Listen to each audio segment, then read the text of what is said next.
Alright, so it's finally here. After lots and lots of patience, we finally have the OxygenOS 11 beta on the OnePlus Nord.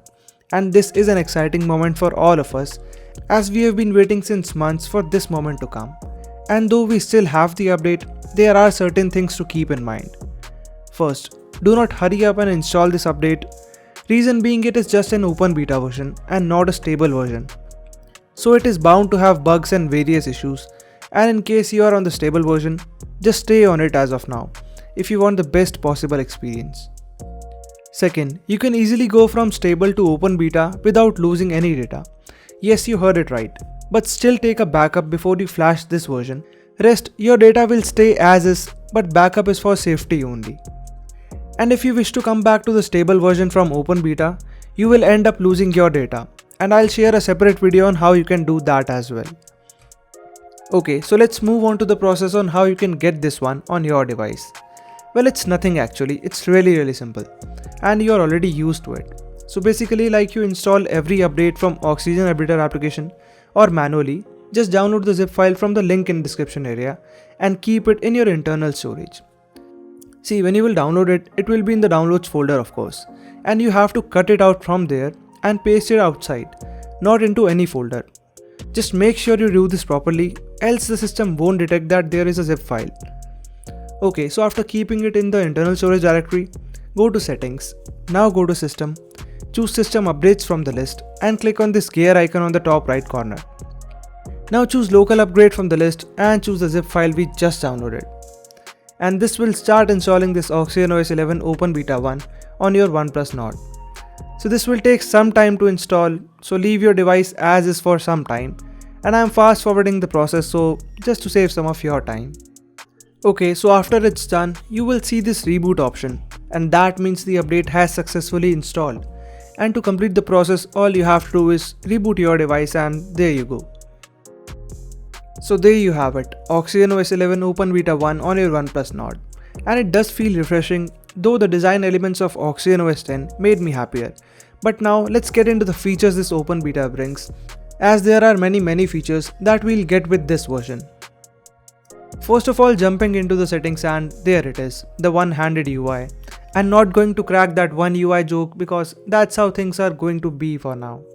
So here is the about phone section, and as you can see, Android 11 logo along with the December security patch. And just like the UI on 8T, it looks almost similar with this new color scheme and card based UI. The launcher has this OnePlus Sans font and a new color scheme now. Oh, and you guys know what is the first thing I did? Well, I removed the Google dialer and installed the OnePlus dialer, which I did share in the last video.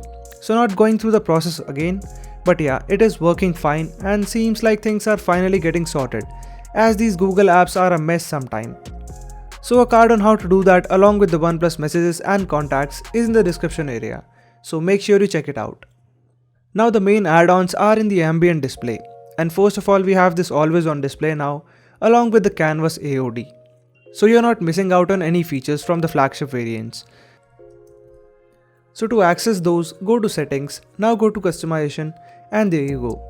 So in canvas AOD, as you guys already know, it takes an image and converts it into a sketch sort of, which then applies to the always on display. So it gives a cool looking effect and works really well with the portraits, though I will dive deeper into the features in a separate video. We also get many always on display styles to choose from.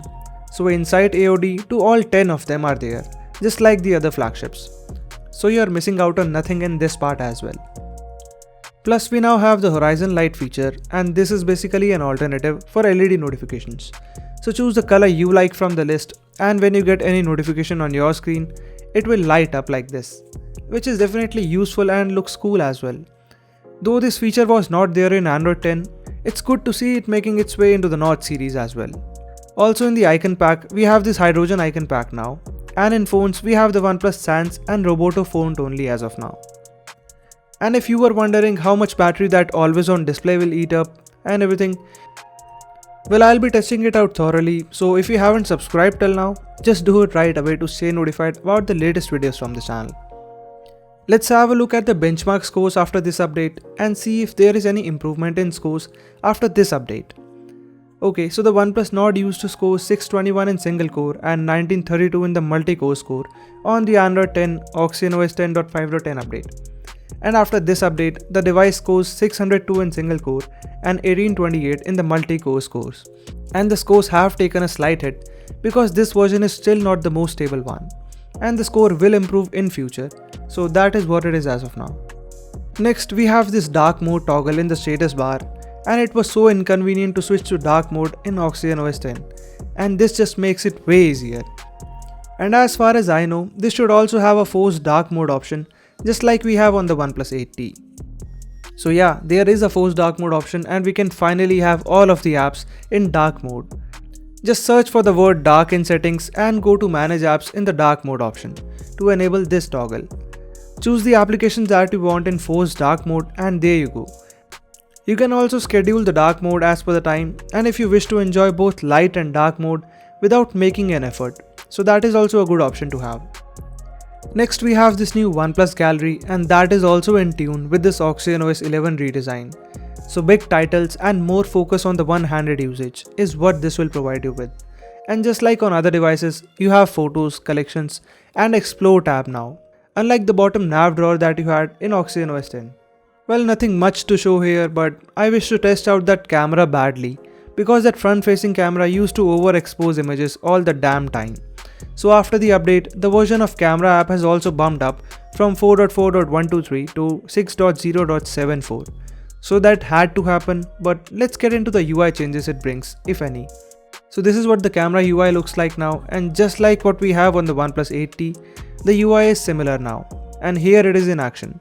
So it is a bit cleaner and refined if you see the whole user experience. One tiny yet great thing I see is this privacy alert LED on the top. Not an LED though, but pixels combined to form a dot, and this looks cool.